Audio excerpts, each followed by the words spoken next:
देशाच्या विविधतेतील एकतेच्या अमूल्य खजिन्यात काही जणांकडून विष पेरण्याचा प्रयत्न. संविधानावर संबोधित करताना पंतप्रधान मोदींचा विरोधकांवर हल्लाबोल.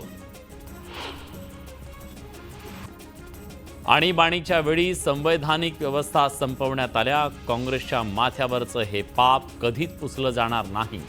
पंतप्रधान मोदींचा काँग्रेसवर घणाघात. काँग्रेसच्या एका परिवारानं संविधानाला धक्का दिला.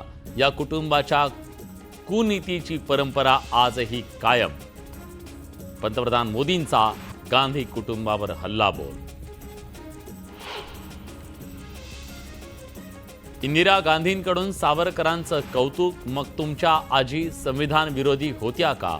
श्रीकांत शिंदेंचा सवाल. सावरकरांनी ब्रिटिशांची माफी मागितल्याचं इंदिरा गांधींनी सांगितलं. राहुल गांधींचं प्रत्युत्तर. भाजपच्या 16 संभाव्य मंत्र्यांची यादी दिल्लीत पाठवली. ग्रीन सिग्नल येताच मुख्यमंत्र्यांकडून निरोप जाणार असल्याची माहिती. आमदारांना फोनची प्रतीक्षा.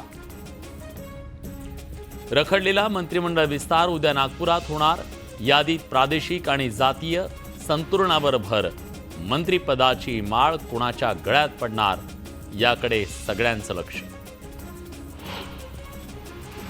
मंत्रिमंडळ विस्तारात शिवसेनेत नव्या चेहऱ्यांना पसंती, तर अनेक ज्येष्ठ आणि माजी मंत्र्यांना नारळ.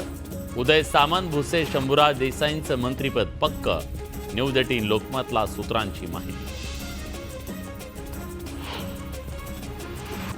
दादरमधील हनुमान मंदिराच्या बाहेर राडा. किरीट सोमय्या मंदिरात पोहोचतात शिवसैनिकांची घोषणाबाजी, तर आदित्य ठाकरेंकडून महाआरती.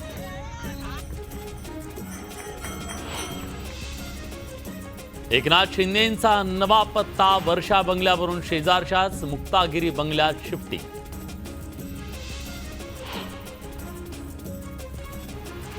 बीडमध्ये संभाजीराजेंनी देशमुख कुटुंबियांची घेतली भेट. इथल्या आमदारांना मंत्री करू नका, संभाजीराजेंची अजित पवारांकडे मागणी.